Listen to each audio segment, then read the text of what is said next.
नमस्कार दोस्तों, जैसा कि आपको पता है अपन मनोविज्ञान के बारे में पढ़ रहे थे। तो हमने मनोविज्ञान की 3 सीरीज़ को कम्प्लीटली कवर कर लिया था। आज मनोविज्ञान की चौथी सीरीज़ है जिसमें हम मनोविज्ञान के या फिर चाइल्ड डेवलपमेंट और पेडागोजी के कुछ महत्वपूर्ण प्रश्नों के बारे में अध्ययन करेंगे। तो चलिए शुरू करते हैं आज की क्लासेस में। पहले 3 क्लासेस पेडागोजी की सीरीज़ को आपकी ऑलरेडी पेश कर चुका हूँ, जिसमें मैंने मनोविज्ञान के और पेडागोजी के कुछ महत्वपूर्ण क्वेश्चंस पे आपके साथ डिस्कस किया था। तो अब हम आगे इस सीरीज़ को कंटिन्यू करेंगे। मेरे एग्जाम्स की वजह से ये कुछ दिनों के लिए डिले हो गई थी, बट अब ये जो क्वेश्चंस की सीरीज़ है आपको डेली मिलेगी। आप पेपर पेन साथ में लेकर बैठिएगा और जो भी महत्वपूर्ण थ्योरीज आपको मिलती जाए, जो भी महत्वपूर्ण क्वेश्चंस आपको मिलते जाए, उनको साथ में नोट डाउन करते चलना है। तो चलिए शुरू करते हैं आज की क्लासेस। पहले क्वेश्चंस के साथ में पढ़ते हैं आगे। देखो क्या है बेटा आपका पहला क्वेश्चन। आशा करता हूं कि आपको ठीक प्रकार से नजर आ रहा होगा, या किसी भी प्रकार की कोई प्रॉब्लम हो, साउंड में कोई प्रॉब्लम हो तो आप कमेंट कर दीजिएगा कि साउंड इशू है, या किसी भी प्रकार का कोई भी प्रॉब्लम आपको आ रही है तो आप कमेंट कर दीजिएगा, जिससे मुझे समझ में आ जाएगी क्या क्या प्रॉब्लम एक्चुअल में हो रही है। तो चलिए शुरू करते हैं आज की क्लासेस। क्वेश्चन नंबर पहला देखिएगा, प्रश्न क्रमांक पहला देखिएगा और इसका आंसर कीजिएगा कि भाई क्वेश्चन फर्स्ट का आंसर क्या है। देखो बेटा पहला क्वेश्चन क्या है, देखो ध्यान से क्या लिखा हुआ है। Humanistic approach to motivation came into existence in the अभिप्रेरणा का मानवतावादी दृष्टिकोण अस्तित्व में आया। ओवरऑल इन्होंने बात की है। अगर आपको याद हो तो रीट मेंस में जो पहला है मनोविज्ञान के क्षेत्र एवं कार्य, तो वहां से इस क्वेश्चन को अपन जोड़ सकते हैं कि स्कूल्स ऑफ साइकोलॉजी से इस क्वेश्चन को कनेक्ट कर सकते हैं। जैसे मैं आपको बता दूं कि जहां यहाँ पे लिखा है ओवरऑल कि मानवतावाद जो है, मानवतावाद जो मानवतावाद संप्रदाय है, मानवतावाद स्कूल्स ऑफ साइकोलॉजी है, ये कब प्रचलन में आया या मनोविज्ञान में इसका विकास कब हुआ। तो चलो मैं आपको बताता हूं। जो मानवतावाद है बेटा, मानवतावाद की अगर बात की जाए, तो मानवतावाद 1940 और 1950 के समथिंग में का उदय हुआ था। 1940-1950 अपना देश जब आज़ाद हुआ था उस टाइम पे मानवतावाद का उदय हुआ था, या मानवतावाद जो स्कूल्स ऑफ साइकोलॉजी है उसका विकास 1940 और 50 के दशक में हुआ था। तो इसका कौन सा ऑप्शन सही रहेगा बेटा, तो इसका ऑप्शन नंबर ए आपका एकदम करेक्ट है। 1940 के दशक में मानवतावाद का उदय हुआ था। बात करते हैं मानवतावाद के बारे में, तो मानवतावाद को मनोविज्ञान का तीसरा बल कहा जाता है। बहुत महत्वपूर्ण क्वेश्चन बनता है। मानवतावाद को तीसरा बल कहा जाता है। मनोविज्ञान का तीसरा फोर्स पूछा जाता है कि मनोविज्ञान का तीसरा बल कौन सा है, तो मानवतावाद को मनोविज्ञान का तीसरा बल कहा जाता है। तीसरे बल या फोर्स का मतलब है कि जब मानवतावाद का उदय हुआ था, जब मानवतावाद का प्रारंभ हुआ था, तो मनोविज्ञान में एक बड़ी अचीवमेंट या बड़ी उपलब्धि प्राप्त हुई थी। तो मानवतावाद को तीसरा फोर्स कहा जाता है क्योंकि इन्होंने मनोविज्ञान के विकास में काफी ज्यादा महत्वपूर्ण भूमिका निभाई है। अब चलो आगे बढ़ते हैं। मानवतावाद के बारे में मैं आपको बता देता हूं। तो मानवतावाद की अगर जनक की बात की जाए कि भाई मानवतावाद जो संप्रदाय है, इसके जनक किसको कहा जाता है, तो याद रखना बेटा, कार्ल रोजर्स को इनका जनक कहा जाता है। मानवतावाद संप्रदाय के जनक कहा जाता है कार्ल रोजर्स को। कार्ल रोजर्स का नाम काफी महत्वपूर्ण है। इसके साथ इनके सहयोगी थे जिनका नाम है अब्राहम मैस्लो। अब्राहम मास्लो आपको नाम याद रखना है। ये दोनों नाम काफी ज्यादा महत्वपूर्ण हो जाते हैं। इतना आपको मानवतावाद के बारे में याद रखना है। मानवतावाद का जो उदय हुआ था वो 1940 और 1950 के समथिंग हुआ था, और मानवतावाद को मनोविज्ञान में तीसरा फोर्स कहा जाता है या थर्ड फोर्स ऑफ साइकोलॉजी। ये काफी ज्यादा महत्वपूर्ण फैक्ट है, आपको याद होना चाहिए कि मनोविज्ञान का तीसरा बल है मानवतावाद। पहले बल की बात करें तो पहला बल होता है बेटा आपका मनोविश्लेषणवाद, जिसके बारे में सिगमंड फ्राइड ने बताया। दूसरा बल है व्यवहारवाद, व्यवहारवाद के जनक वॉटसन को कहा जाता है। और तीसरा बल आ जाता है मानवतावाद, जिसके बारे में 1940-50 में कार्ल रोजर्स एवं अब्राहम मास्लो के द्वारा बताया गया था। और मानवतावाद मनोविज्ञान का तीसरा फोर्स है, आपको ये याद रखना है। तो चलो बढ़ते हैं अगले क्वेश्चन की ओर। देखो बेटा अगला क्वेश्चन है कि which of the following approach of the motivation uses extrinsic motivations as the source।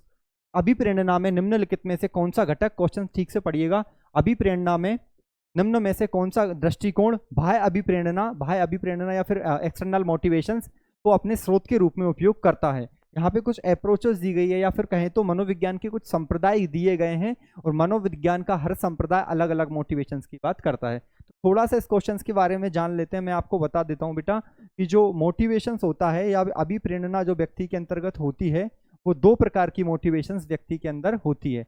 एक मोटिवेशंस होती है बेटा आंतरिक अभिप्रेरणा, आंतरिक अभिप्रेरणा, या जिसको आप इंटरनल मोटिवेशन या आंतरिक प्रेरणा भी कह सकते हो। और दूसरा जो मोटिवेशन रहेगा वो रहता है बेटा आपका बाह्य अभिप्रेरणा, बाह्य अभिप्रेरणा या जिसको एक्सटर्नल मोटिवेशंस भी कहा जाता है। आंतरिक अभिप्रेरणा और बाह्य अभिप्रेरणा दो प्रमुख अभिप्रेरणा को दो प्रमुख भागों में बांटा गया है, एक आपका आंतरिक अभिप्रेरणा और दूसरा आपका बाह्य अभिप्रेरणा। के बारे में समझना बेटा, आंतरिक अभिप्रेरणा का मतलब होता है कि जब आपको कोई काम करने में रुचि आए, जब आपको कोई काम करने में आपका इंटरेस्ट क्रिएट हो, आप कोई भी काम इसलिए कर रहे हो क्योंकि उसका आप कोई भी काम इसलिए कर रहे हो क्योंकि वो काम करने में आपको रुचि आती है, उस काम में आपका इंटरेस्ट है।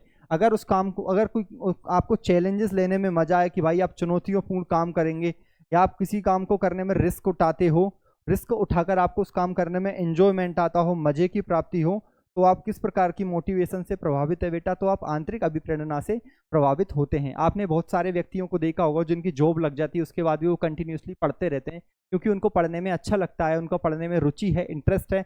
बहुत सारे व्यक्ति माउंटेन क्लाइंबिंग करते हैं, माउंटेन क्लाइंबिंग सिर्फ इसलिए करते हैं क्योंकि उनको चैलेंजेस काम करने में अंदर से खुशी मिलती है, उसको कहा जाता है आंतरिक अभिप्रेरणा। बात करते हैं बाह्य अभिप्रेरणा। अगर आप बेटा प्रशंसा के लिए पढ़ाई कर रहे हो या कुछ भी काम करते हो प्रशंसा के लिए या पैसा प्राप्त करने के लिए या कोई रिवॉर्ड आपको प्राप्त करना है या सैलरी के लिए अगर आप काम करते हो, तो बेटा आप कौन सी मोटिवेशन से प्रभावित हो, आप रहोगे बाह्य मोटिव। एग्जांपल्स के तौर पे आपकी जॉब हो जाती है, जॉब के बाद आप विद्यालय में पढ़ाने सिर्फ इसलिए जाते हो ताकि आपको पैसा मिले, आपकी वहां प्रशंसा हो, तारीफ मिले। आप कोई भी काम इसलिए करते हो ताकि आपको रिवॉर्ड मिले, तो इस वजह से अगर आप कोई काम करते हो, इसका मतलब आप बाह्य अभिप्रेरणा से प्रेरित हो। अब ध्यान से समझना बेटा, आंतरिक अभिप्रेरणा की अगर बात की जाए तो मनोविज्ञान का जो मानवतावाद है, मानवतावाद, मनोविज्ञान का मानवतावाद और कहें तो संज्ञानवाद, मनोविज्ञान का मानवतावाद और संज्ञानवाद की अगर बात की जाए तो मनोविज्ञान का मानवतावाद और संज्ञानवाद दोनों आंतरिक अभिप्रेरणा से प्रेरित होता है। मानव संज्ञानवाद का मतलब होता है स्वयं का विकास करना और संज्ञानवाद का मतलब होता है सूचनाओं को प्रोसीजर करना। तो ये आपके आंतरिक प्रेरणा से संबंधित है। वहीं बाह्य प्रेरणा से संबंधित कौन सा वाद है मनोविज्ञान में, तो जो व्यवहारवाद है बेटा वो मनोविज्ञान के बाह्य अभिप्रेरणा से संबंधित है। मैं थोड़ा आपको समझा देता हूं। देखो, जैसे अगर मैं कहूं आंतरिक अभिप्रेरणा से मनोविज्ञान का कौन सा संप्रदाय प्रभावित है, तो एक बात करें मानवतावाद, जो पूरा मानवतावाद है, मानवतावाद की जो फिलोसॉफी है, और एक बात करते हैं संज्ञानवाद, संज्ञानवाद या जिसको कॉग्निटिव स्कूल्स ऑफ साइकोलॉजी भी कहा जाता है।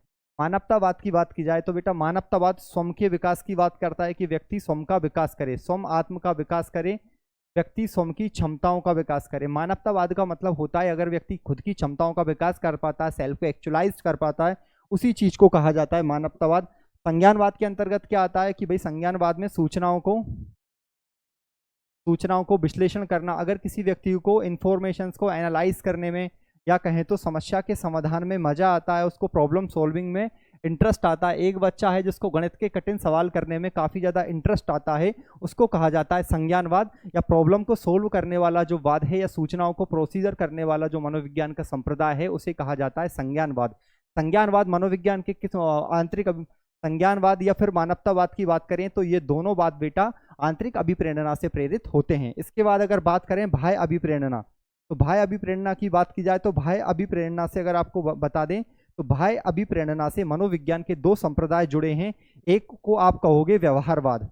अगर बेटा व्यवहारवाद की बात की जाए तो व्यवहारवाद आपके बाह्य अभिप्रेरणा या एक्सटर्नल मोटिवेशन से कनेक्टेड है। अगर आपको याद हो तो व्यवहारवाद रिवॉर्ड एंड पनिशमेंट पे काम करता है कि कोई भी बच्चा या तो रिवॉर्ड्स के लिए या पनिशमेंट से बचने के लिए सीखता है, इसी को कहा जाता है व्यवहारवाद। व्यवहारवादी बोलते हैं कि भाई बच्चा क्यों सीखता है या बच्चा कोई भी काम इसलिए करता है ताकि उसको पुरस्कार प्राप्त हो या वो सजा से बचने के लिए काम करता है, इसी चीज को कहा जाता है व्यवहारवाद। और व्यवहारवाद बाहरी मोटिवेशन से संबंधित होता है। तो चलिए क्वेश्चंस की ओर बढ़ते हैं। क्वेश्चंस में क्या कहा गया है, क्वेश्चंस क्या था, क्वेश्चंस देखते हैं बेटा एक बार। कि बाह्य अभिप्रेरणा को अपने स्रोत के रूप में देखता है, तो कौन सा वाद बाह्य अभिप्रेरणा को अपने स्रोत के रूप में देखता है बेटा, तो व्यवहारवादी अप्रोच। हाँ, व्यवहारवादी अप्रोच इसका आंसर हो सकता है। आगे देखते हैं मानवतावादी अप्रोच। तो मानवतावादी जो अप्रोच है बेटा ये आंतरिक अभिप्रेरणा की बात करती है। आगे देखते हैं संज्ञानात्मक अप्रोच। तो संज्ञानात्मक अप्रोच भी बेटा इंटरनल मोटिवेशंस की बात करती है। और सोशियो कल्चर अप्रोच ये भी किस प्रकार की बात करती है, ये जो दोनों है ए और डी इसके सही उत्तर रहेंगे, क्योंकि इन दोनों का संबंध बेटा आपके बाह्य अभिप्रेरणा से होता है। याद रखना है कि भाई इन दोनों का संबंध बाह्य अभिप्रेरणा से और मानवतावाद और संज्ञानवाद का संबंध आंतरिक अभिप्रेरणा से होता है। ये काफी ज्यादा महत्वपूर्ण प्रश्न है। मानवतावाद और संज्ञानवाद का संबंध मनोविज्ञान के किस प्रकार की अभिप्रेरणा से कनेक्टेड है? तो बेटा ये आपके मानवतावाद और व्यवहारवाद आंतरिक अभिप्रेरणा मानवतावाद और संज्ञानवाद आंतरिक अभिप्रेरणा से कनेक्टेड है। वहीं बात करें व्यवहारवाद और सामाजिक सांस्कृतिक उपागम, ये आपके बाह्य अभिप्रेरणा से कनेक्टेड है। बस सोशियो कल्चर उपागम क्या होता है कि आप कोई काम इसलिए करते हो ताकि आपको सोसाइटी से अप्रूवल मिले कि आप एक अच्छे इंसान हो, या सोसाइटी में से आपको रिस्पेक्ट मिले, समाज आपका सम्मान करे। तो इन सब चीजों की चाह के लिए अगर आप कोई काम करते हो तो आप बाहरी तौर पर मोटिवेटेड हो। तो वही तो ये बात करता है सोशियो कल्चर अप्रोच और बिहेवियर अप्रोच का ए और डी दोनों ही ऑप्शन ठीक रहेंगे। चलो बढ़ते हैं नेक्स्ट क्वेश्चन की ओर। अगला क्वेश्चन है which of the following, question को रीड कीजिएगा बेटा। Which of the following statement is not true about children with learning disabilities. यहाँ पे लर्निंग डिसेबिलिटीज की बात की गई है। आपको भी पता होगा ये काफी महत्वपूर्ण टॉपिक है। लर्निंग अक्षमता, सीखने की अक्षमता वाले बच्चों के बारे में निम्न में से कौन सा कथन असत्य नहीं है? तो देखो पहला क्वेश्चन है मस्तिष्क they face difficulty due to dysfunction of the language area of the brain, कि भाई मस्तिष्क में आपका जो भाषा वाला क्षेत्र है वहां प्रॉब्लम आ जाने से आपको लर्निंग डिसेबिलिटीज होती है। या कहें तो दे आर एवरेज लर्नर, क्या वो एवरेज लर्नर होते हैं? कौन सा कथन सही नहीं है?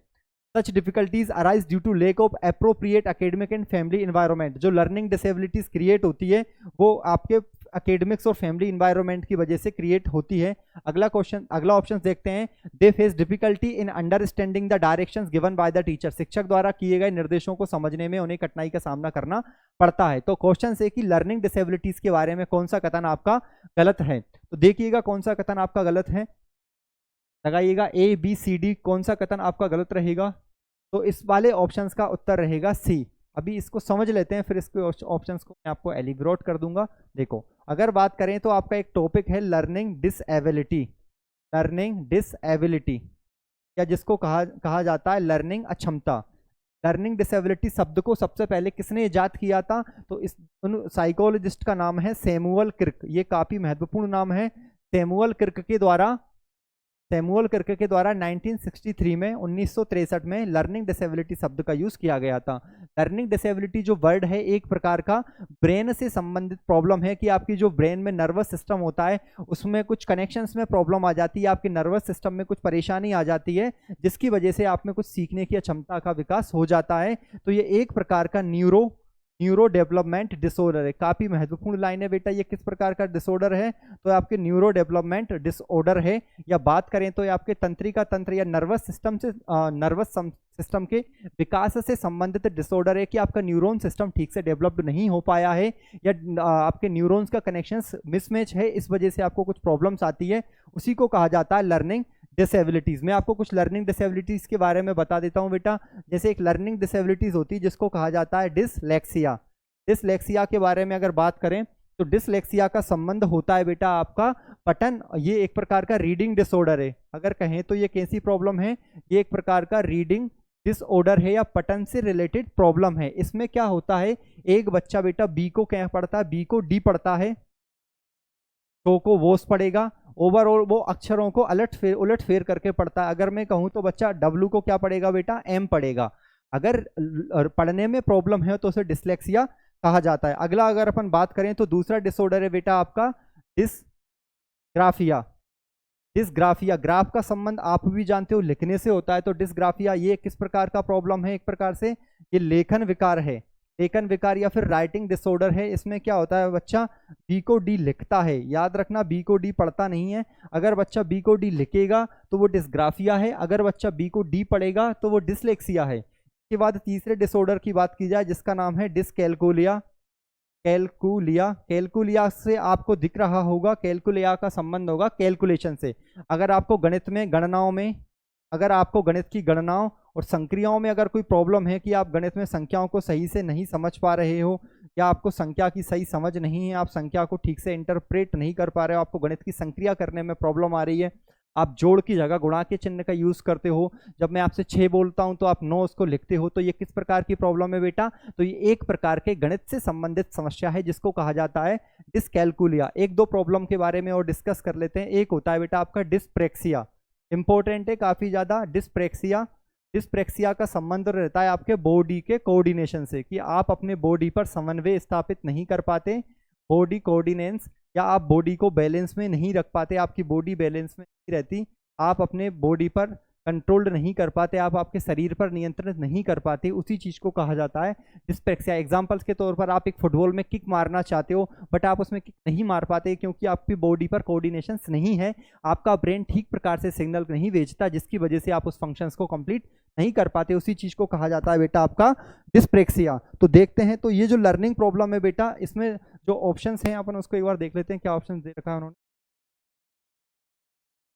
कि देखो, they face difficulty due to dysfunction of language area of the brain, कि भाई लैंग्वेज जो एरिया है, दिमाग का जो लैंग्वेज वाला एरिया है उसमें प्रॉब्लम आ जाती, इस वजह से आपको लर्निंग डिसेबिलिटीज हो जाती। तो ये बात तो कंप्लीटली रॉन्ग है, क्योंकि देखो आपका जो ब्रेन होता है बेटा, मैं आपको बता देता हूँ इस प्रकार से। ये ब्रेन मान लो, ब्रेन में दो हेमिस्फीयर होते हैं, लेफ्ट हेमिस्फीयर और राइट हेमिस्फीयर। जो ब्रेन का आपका लेफ्ट हेमिस्फीयर रहता है बेटा, जो लेफ्ट गोलार्ध रहता है, का संबंध बेटा भाषा से होता है, और जो राइट हेमिस्फीयर होता है इसका संबंध क्रिएटिविटी से होता है।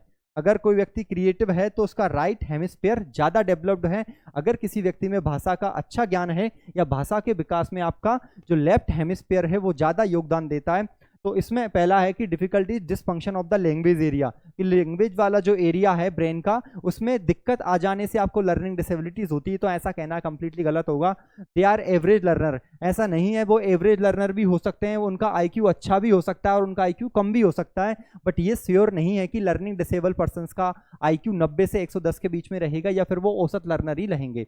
आगे बात करते हैं सच डिफिकल्टीज, कि इस प्रकार की जो प्रॉब्लम पारिवारिक और वातावरण की कमी के कारण उत्पन्न होते हैं। देखो ये दोनों तो बिल्कुल सही है कि ऐसा हो सकता है, कौन सा कथन सही नहीं है कि पारिवारिक और वातावरण की कमी के कारण, कि भाई परिवार के कारण या वातावरण की कमी के कारण ये नहीं आते, ये जन्म से होते हैं, जो आपके न्यूरॉन से कनेक्टेड रहते हैं, ये जन्मजात प्रॉब्लम है, ये आपके बाहरी वातावरण से नहीं आता। और यही वाला ऑप्शन आपका गलत रहेगा। ये आपके ब्रेन में लैंग्वेज से रिलेटेड प्रॉब्लम, हाँ बिल्कुल हो सकता है, एवरेज लर्नर हो सकते हैं। They face difficulties understanding direction given by teacher, अगर शिक्षक कोई निर्देश दे रहा है उनको समझने में समस्या है तो बिल्कुल हो सकता है कि उनको कोई लर्निंग डिसेबिलिटीज हो। तो कौन सा वाला असत्य कथन, कौन सा कथन सत्य नहीं है? तो ये सी वाला ऑप्शन आपका सत्य नहीं है, इस प्रकार सी वाला ऑप्शन आप। चलो बढ़ते हैं अगले क्वेश्चन की ओर बेटा। अगला क्वेश्चन आपका रहेगा,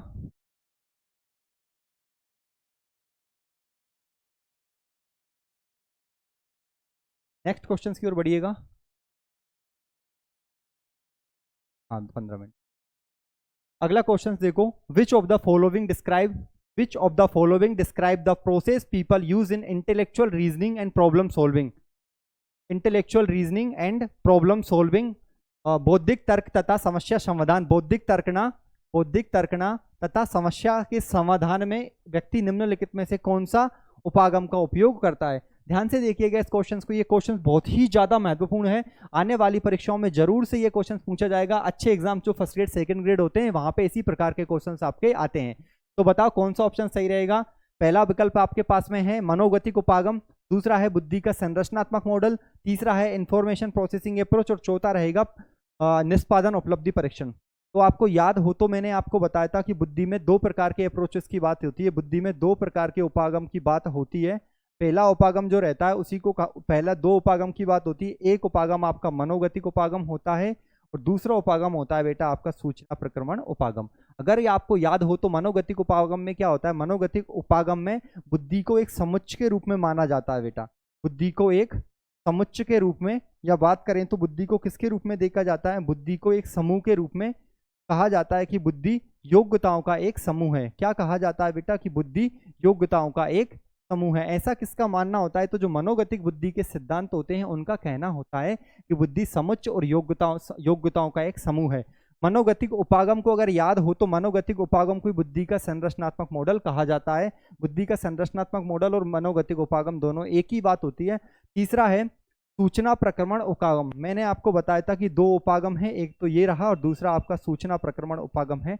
सूचना प्रक्रमण उपागम में क्या होता है बेटा? सूचना प्रक्रमण उपागम बुद्धि को समुच्चय के रूप में या योग्यताओं के समूह के रूप में ना देखकर एक काम करने की क्षमता कहा जाता है, कि बुद्धि कार्य करने की एक क्षमता है। कहा इसका मतलब होता है कि बुद्धि समस्या के समाधान की एक क्षमता होती है, समस्या को समाधान करने की एक एक्शंस लेने का एक होता है, जिसमें तर्क करना, ये एक प्रकार का एक्शंस के रूप में चीजों को देखता है। तो उसमें यही लिखा है कि बौद्धिक तर्कना तथा समस्या समाधान के रूप में बुद्धि को कौन देखता है? तो बुद्धि का जो सूचना प्रक्रमण उपागम है, ये अपने बुद्धि को सूचना प्रक्रमण जो उपागम है उसको समस्या समाधान के रूप में देखता है। वहीं अगर बात करें तो बुद्धि के जो मनोगतिक उपागम होते हैं, बुद्धि को योग्यताओं के समूह के रूप में देखते हैं। तो चलो बढ़ते हैं आगे अगले क्वेश्चन की ओर।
हेलो हेलो, आवाज आ पा रही है आपको?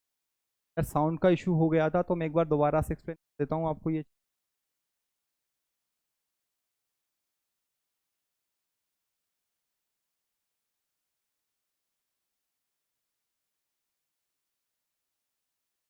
देखो, अपन बात कर रहे थे ओरिएंटेशंस के बारे में। तो ओरिएंटेशंस मुख्यतः 3 प्रकार के होते हैं। परफॉर्मेंस ओरिएंटेशंस, अर्थात आप जब पढ़ाई करते हो तो आप पढ़ाई इसलिए करते हो क्योंकि आपको क्लासरूम में पहला स्थान लाना है। आप क्लासरूम में फर्स्ट प्लेस लाने के लिए अगर स्टडी करते हो, इसका मतलब आप परफॉर्मेंस ओरिएंटेशन से प्रभावित हो। अगर वही बात करें तो फेलियर अवॉइडेंस ओरिएंटेशन का मतलब है कि आप स्टडी इसलिए करते हो ताकि आप फेल होने से खुद को बचा पाओ।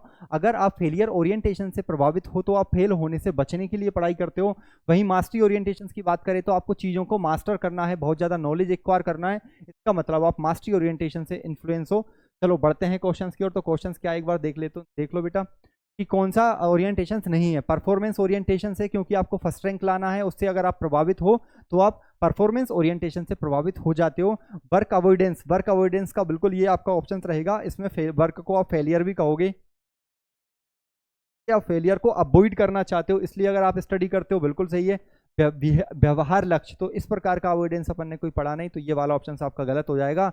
लर्निंग अवॉइडेंस को बात करें तो मास्टरी अवॉइडेंस कहते हैं, मास्टरी ओरिएंटेशंस कहा जाता है। इसमें आप इसलिए पढ़ाई करते हो, मास्टरी ओरिएंटेशंस का मतलब आप किसी चीज़ में बहुत ज़्यादा अच्छे परफेक्ट होना चाहते हो, इस वजह से अगर आप स्टडी करते हो तो आप मास्टरी ओरिएंटेशन से प्रभावित हो जाते हो।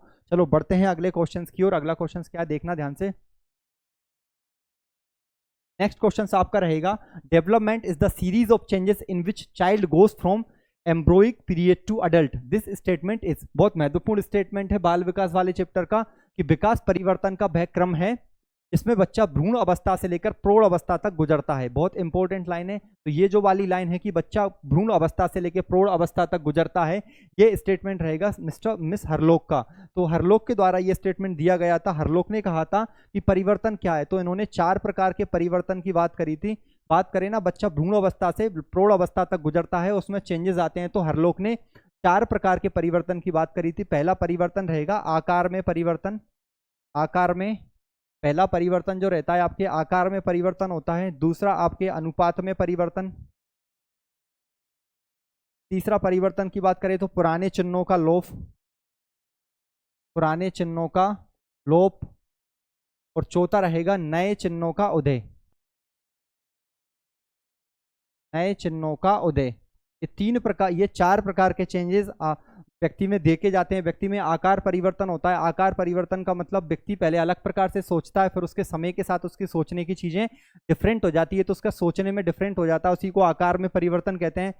व्यक्ति में रेशो में परिवर्तन होता है, उसके हाथों का जो साइज रहता है वो अलग उसके बॉडी के रेशो में डेवलप्ड होते हैं। तो व्यक्ति में आनुपातिक परिवर्तन भी होते हैं। वहीं बात करें तो पुराने चिन्हों का लोप हो जाता है। पुराने चिन्हों का लोप मतलब दूध के दांत गिर जाते हैं व्यक्ति में, और नए दांतों का उगना हो जाता है। नए चिन्हों का उदय, व्यक्ति में दाढ़ी मूंछों का आना, नए चिन्हों का आना बढ़ जाता है। इस प्रकार श्रीमती हरलोक ने 4 प्रकार के परिवर्तन की बात की थी कि व्यक्ति में भ्रूण अवस्था से लेकर प्रौढ़ अवस्था तक 4 प्रकार के परिवर्तन होते हैं। आकार में परिवर्तन, अनुपात में परिवर्तन, पुराने चिन्हों का लोप और नए चिन्हों का उदय। तो इसमें श्रीमती हरलोक का ये स्टेटमेंट रहता है। चलो बढ़ते हैं अगले क्वेश्चन की ओर। अगला क्वेश्चन है, the period of embryonic is the अवधि ऑफ, कि भाई जो भ्रूण की अवधि है, बात करें तो भ्रूण की अवधि क्या होती है। भ्रूण की अवधि के बारे में ये क्वेश्चन है, तो मैं आपको पहले थोड़ा सा बता देता हूं कि भाई जो प्रसव पूर्व अवस्था होती है, प्रसव पूर्व अवस्था या जिसको गर्भ अवस्था भी कहा जाता है, गर्भावस्था कहा जाता है। तो गर्भावस्था का समय पीरियड आपको याद रखना है 280 डेज, या कहें तो 9 सप्ताह, 280 दिन, 9 माह 10 दिन। ये आपको याद रखना है कि गर्भ अवस्था का समय पीरियड 280 दिन, 9 माह या 10 दिन होता है। गर्भ अवस्था को मेनली 3 भागों में, इसकी 3 स्टेजेस की बात की गई है। कितनी स्टेजेस की बात की गई है गर्भ अवस्था में, तो गर्भ अवस्था में 3 स्टेजेस की बात है। पहली जो स्टेज रहेगी उसको बोलोगे आप बेटा कौन सी, उसको कहोगे जर्मिनल स्टेज। बहुत महत्वपूर्ण है जर्मिनल स्टेज। इसका समय रहता है 0 से 2 वीक तक, 0 से 2 सप्ताह के समय को कहा जाता है जर्मिनल स्टेज। के बाद में आता है बेटा आपका एम्ब्रोइनिक स्टेज। एम्ब्रोइनिक स्टेज की बात करें तो बेटा ये आपका आता है 2 सप्ताह से लेकर 8 सप्ताह तक का जो समय होता है उसे एम्ब्रोइनिक स्टेज कहा जाता है। फिर आपका आता है फीटल स्टेज। फीटल स्टेज की बात करें तो 8 सप्ताह से लेकर 9 माह तक का जो समय होता है उसे फीटल स्टेज कहा जाता है। तो गर्भ अवस्था को 3 भागों में बांटा जाता है। इन अवस्थाओं में कुछ महत्वपूर्ण बातें आपको नोट डाउन करना है। कौन कौन सी महत्वपूर्ण बातें हैं कि ये जो अवस्था है जर्मिनल स्टेज, इसमें व्यक्ति का सेक्स डिटरमाइन हो जाता है कि लड़का होगा या लड़की, इसका डिटर्मिनेशन बेटा आपके जर्मिनल स्टेज में हो जाता है। वहीं एम्ब्रोइनिक स्टेज में बात करें तो इसमें अंगों का विकास शुरू हो जाता है। बहुत महत्वपूर्ण क्वेश्चन है, व्यक्ति में अंगों का विकास शुरू किस अवस्था में होता है? तो एम्ब्रोइनिक स्टेज में व्यक्ति में अंगों का विकास, व्यक्ति के हाथों का विकास, पैरों का, हृदय का, फेफड़ों का, लंग्स का, किडनी का डेवलपमेंट स्टार्ट हो जाता है, वो होता है आपका एम्ब्रोइनिक स्टेज में। तो ये काफी ज्यादा महत्वपूर्ण है। विकास की 3 अवस्थाएं हैं। देखते हैं क्वेश्चन किस प्रकार का था। क्वेश्चन था कि भ्रूण की अवधि कौन सी है? उन्होंने कहा कि भाई जो एम्ब्रोइक पीरियड है, एम्ब्रोइक पीरियड या भ्रूण की अवधि कौन सी होती है, कितने समय तक भ्रूण की अवधि रहती है? तो पहला वाला ऑप्शन गलत है, दूसरा वाला एकदम सही है। आपको पता हो तो 2 सप्ताह से लेकर 8 सप्ताह तक के समय को एम्ब्रोइनिक पीरियड या भ्रूण अवधि कहा जाता है। तो ये वाला बी वाला ऑप्शन एकदम करेक्ट रहेगा। बढ़ते हैं अगले प्रश्न की ओर। अगला क्वेश्चन आपका देखना बेटा काफी ज्यादा महत्वपूर्ण। मैं प्रत्येक क्वेश्चन को, ये बहुत महत्वपूर्ण क्वेश्चन अभी फर्स्ट ग्रेड में पूछा गया क्वेश्चन भी ध्यान से समझना। ERG सिद्धांत को किसने प्रतिपादित किया था? बहुत महत्वपूर्ण प्रश्न है बेटा।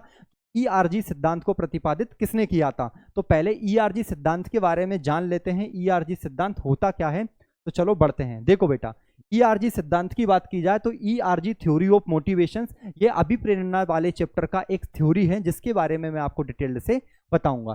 ERG थ्योरी ऑफ मोटिवेशंस के प्रतिपादक की बात की जाए तो ERG थ्योरी ऑफ मोटिवेशंस के प्रतिपादक है क्लाइटन एल्डरफर। काफी महत्वपूर्ण नाम है, फर्स्ट ग्रेड में पूछा क्वेश्चन से।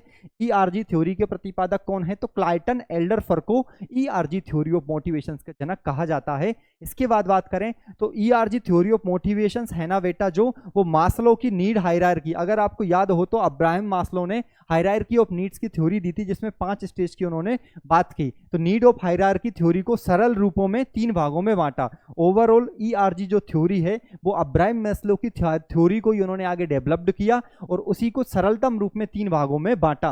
अब पढ़ते हैं इसके 3 भाग कौन कौन से हैं। तो बेटा इसका ERG, ई में जो ई का मतलब क्या होता है? ई का मतलब होता है एक्सिस्टेंस नीड, या कहे तो अस्तित्ववादी आवश्यकता।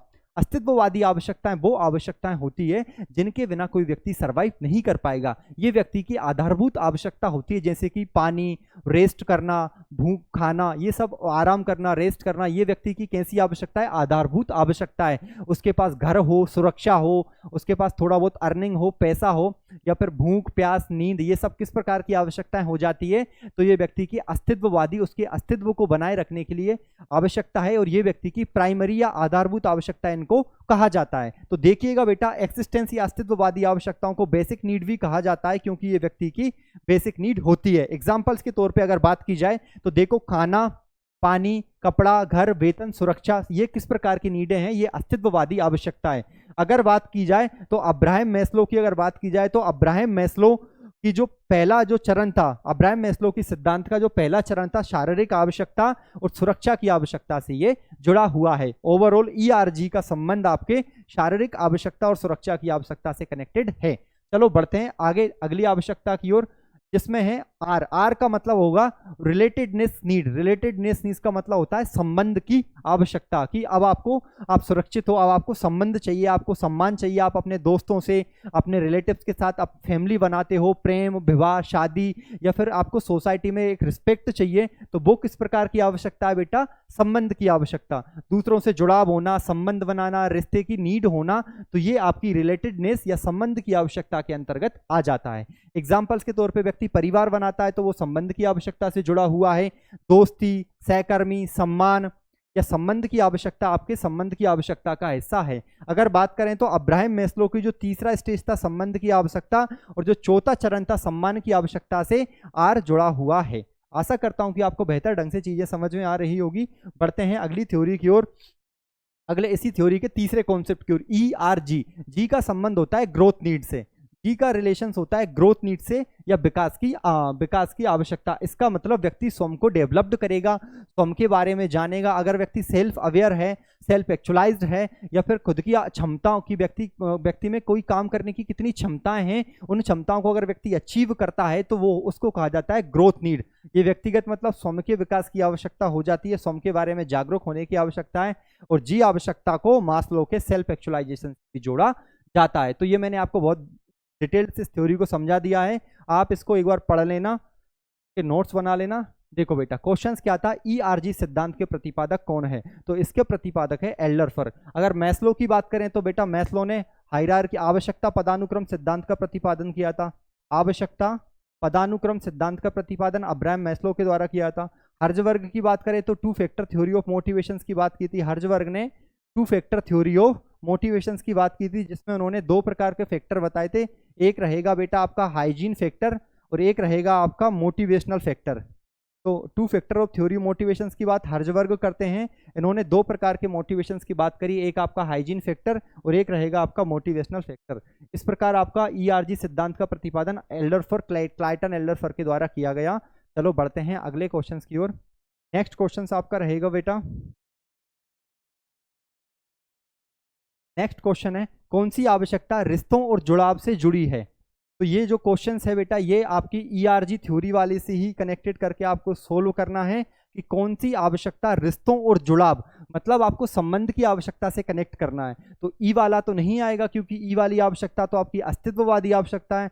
तो विकास की आवश्यकता नहीं, विकास की आवश्यकता या जिसको जी नीड कहेंगे तो ये भी गलत है, क्योंकि जी नीड में व्यक्ति स्वयं के विकास की बात करता है। संबंध की आवश्यकता, हाँ रिलेटेडनेस, रिलेटेडनेस मतलब आर, तो इसका सही उत्तर रहेगा आपका संबंध की आवश्यकता। अस्तित्ववादी आवश्यकता में बेटा आपका ई आता है, एक्सिस्टेंस इसको नीड कहा जाता है। पानी की आवश्यकता, भोजन की आवश्यकता या व्यक्ति को सुरक्षा की आवश्यकता अगर है तो उसको कहा जाता है अस्तित्ववादी आवश्यकताएं। सुरक्षा की आवश्यकता अस्तित्ववादिता के अंतर्गत आ जाती है। इस प्रकार ये 10 क्वेश्चन हो जाते हैं। मैं डेली आपको 10 से 15 क्वेश्चन सोल्व कराऊंगा। आपको पेन कॉपी साथ में लेकर बैठना है, क्योंकि आपको बहुत सारी थ्योरीज ऐसी मिल जाएगी जो आपने पहले नहीं पढ़ी है, और मनोविज्ञान या साइकोलॉजी जहां पूछी जाती है उन एग्जाम्स में काफ़ी ज़्यादा हेल्पफुल रहेगी। आशा करता हूं कि आपको वीडियो ये काफ़ी ज़्यादा पसंद आई होगी। अगर आप में आपको कुछ भी सुधार करना है या किसी भी प्रकार का कोई चेंजेस चाहिए तो आप कमेंट कर सकते हैं। आज के लिए इतना काफ़ी है, बहुत बहुत धन्यवाद।